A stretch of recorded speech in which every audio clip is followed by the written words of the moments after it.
time. So basically, like how I'm thinking about this, and you're speaking, and my mind is just going. I'm trying to formulate them by questions. That's why it's like all over the place. But like, for example, for me, right, I realized a lot of finding peace, a lot of finding kind of like synchronicity and alignment with the world around me was me understanding all I had to do was think about these emotions beforehand. So if I wanted to feel peace, I needed to convince myself that I am at peace. I don't need to go and look for peace. I don't need to go and look for something else to make me feel better. And just through that process of understand I am enough. I do know what I'm doing. I do have confidence in myself. I am supposed to be here. That's by looking at the signs made me able to take that from that realm and bring it to this realm over time with just, like we said, alliterations and shit like that. Do you relate to that? Do you understand what I'm trying to say? I relate to it heavily, but I feel like there's a missing puzzle piece because there's something not connecting in the brain in the brain space right now. But from what you said, I can agree fully. Like the whole point of like when you have your emotions, I guess not in check, but if you're aware of your emotions and awareness, how other people can affect them, how you respond to your emotions, how you feel.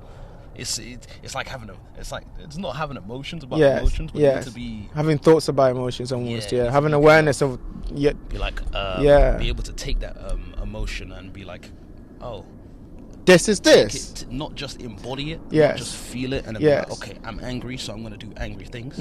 You kind of take the anger and it's like, okay, how does this relate to this? Where does the anger come from? How does it actually feel to be angry? You know what I mean? How does it like physically feel? How does it mentally feel? Why am I, actually angry? What is the trigger? What is the conditioning that's made me angry? What's the thought process, the belief that's actually, made me respond with this emotion? You can take all of these into account. How'd you get to that process where you can analyze it like that? Repetition, meditation, deep thought, intensive and deep thought. Is that like introspection? You mean introspection? Hella introspection. Staring at a fucking blank wall for 5 hours and still seeing everything you need to see. You know what I mean? That's the whole universe in the spot. Shit. You see the whole universe in one spot. Most people are fucking blinded by the digital light. Yes.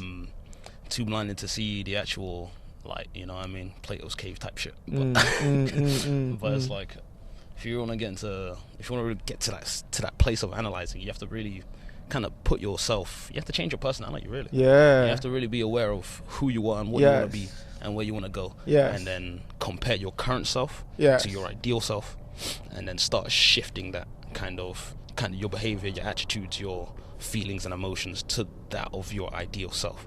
So if you come across like a person who triggers you, like, oh no, now I'm sad, it's like, okay, that makes sense, obviously. Your feelings are not invalid. Feel the sadness, that's calm. Process the sadness. But don't just like, don't revel in it. Don't sit in it. You don't need to revel in it and just be like, okay, now I'm sad, let's do sad things. Or I'll lash out. I think that's one of the biggest things I have about people is like they don't understand themselves, and so they lash out other people. That's the answer to your question. That's the answer to the question you asked. Like, how do you actually get to that point? You need to start understanding yourself better. Know thyself. You literally know thyself. You have to absolutely know who you are and who you want to be. You know what I mean? And if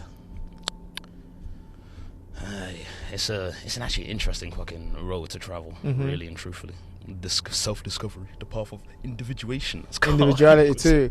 Like, to speak for myself, actually, like now that you say that, brings to mind, like, my path has been so crazy because I was thinking about today on my way here, just thinking about how growing up I always felt like I had to embody what everyone else in my from where I was from. So you gotta like the things they like, you gotta like the shows they like movies, talk like they talk. And then as I go older, I realized there was a discrepancy within myself. I wasn't just that shallow, I was way more deeper. There was worlds deeper within myself. You start figuring stuff out about yourself, which is not exactly the same as everyone else. You kind of separate yourself, because I guess as humans we are adaptable creatures. You put us into any environment, we will adapt to the conditions of that environment. And this is where it gets incredibly interesting, because if you think about it, that means anywhere you go, everywhere you go, no matter what it is or who it is, where you are, your mindset, beliefs, memories, and experiences are all being affected and all being inspired by something or other. You know what I mean? This could be the news. This could be the goddamn 47-year-old uncle. Yes, your friends. You see him, your girl. your girl. Yeah. All the content you are absorbing into your brain. Yes. Is fueling who you are and your being. So if you don't have an idea of who you want to be or what you want to do, then for sure your environment will mold you into something that fits the environment. Do you think you've reached a stage where you know who you are and who do you want to be? Fully. Soldier and Jason Jimbe, man, soldier of the sun. What can I say? Son of God. Anyway, we ain't gonna child of the sun. Anyway, we ain't gonna get into it. Because you didn't want to. We ain't gonna get into it. I was gonna go deep. My father's name was God's son, bro. My name is Jay Son. You know. Yeah. Son of Jah. Come on. What does that mean for your purpose? What is your purpose? What does that mean for my purpose, man? Shit, embrace the sun. Straight up, embrace the sun. Embrace the light. Is it? Delve deeper into that. What do you mean, embrace the sun? What does it mean for you right now? For all you From Software game fans out there, Dark Souls fans, my boy fucking Night Solar, praise the sun. My guy, that guy was the G. You're in a fucking world where everything has gone to shit. Everyone's dying. Everyone's become zombies, lost their souls, and are just wallowing in like darkness and death. The fire is burning out. You're just this undead ass motherfucker who's just chopping shit up. And then you meet this one motherfucker called Night Solar who greets you, the first kind character in the game, who isn't trying to fuck you over. And he's just like, my nigga, let's make some friends, man. He gives you a goddamn soapstone that you can write down and then summon other allies and shit. And he's like, hey man, the sun is beautiful. I'm only here for one purpose, bro. And it's like, just to praise the sun. And it's like, damn. That's crazy. That's what I'm trying to embody. Do you know the picture I showed you in the Costa today? That's Night Solar. Shit. That's Night Solar. Show the audience. I'll show the audience. Just send it to me and I'll show the audience. But that's crazy. He embodies. He fully embodies the sunlight. And what does the sun represent and symbolize? The moon represents like hidden, unknown. Twilight zones. Dark. Uncanny. Dark caverns and nooks and crannies. And the sun is illumination, like I said. Illumination. Life. Protective energy. It is literally life force. Life energy. That is a different level of fucking, I guess, force. It's a different level of force. It's a different level of being. If you think about it, there's a whole concept of light workers, light bearers. Children of the light. Is it to bring new thoughts to people and bring new information to people? New information, but transmuting dark into light. And not to say the dark is bad or negative, which it is, but it's just like I don't know. There's something about the light which just brings